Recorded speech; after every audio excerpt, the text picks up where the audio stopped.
မြန်မာပြည်ရဲ့နှစ်တိကိုလည်းရောက်လာပြီတကြယ်လည်းရောက်လာပြီဆိုရင်ချစ်ကလေးတို့အရင်ကြိုက်တဲ့မြစ်တီကာလာကိုဘယ်လိုမျိုးလူကတော့မြစ်တီကာလာဆိုရင်လိုက်လဲဘယ်လိုမျိုးလူကတော့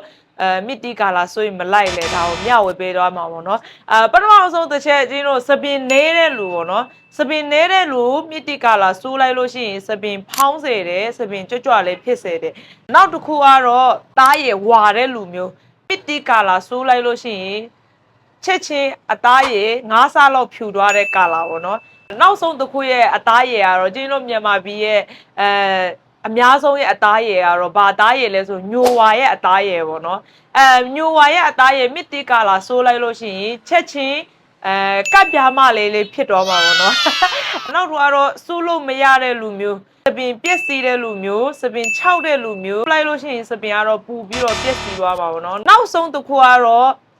မိတ်ကက်မျက်နှာမလိမ့်တဲ့လူမျိုးလိမ့်တာနဲ့မလိမ့်တာနဲ့ဆိုရင်သူရဲ့ကွာခြားမှုကတော့ချစ်ကလေးတို့ကြည့်လိုက်တော့အဲကြောင့်လို့ပါအောင်စိုးစိုးချင်းတို့မျက်နှာကတော့မိတ်ကက်မလိမ့်တော့မှနှကန်းနေစိုးရမှာပေါ့နော်နောက်ဆုံးတစ်ခုကတော့ချင်းတို့ရဲ့ဖြူပြီးတော့ဝါတဲ့အသားရည်လူမျိုးပေါ့နော်ချင်းရဲ့တငယ်ချင်းရောက်နေရပါတော့ဝင်းနေလေးရောက်တော့မယ်တဲ့သူရဲ့မစ်တီကာလာစိုးချင်တယ်တဲ့ဟိုစိတ်ရဲလှုပ်ရှားတယ်မနေ့ကဆိုအဲ့လိုတော့မပြောဘူးတဲ့သူကတခါမှဒီမစ်တီကာလာမချွတ်ဘူးဆိုတော့မယ်တော့ဆွေးနွေးကြည့်မယ်တော့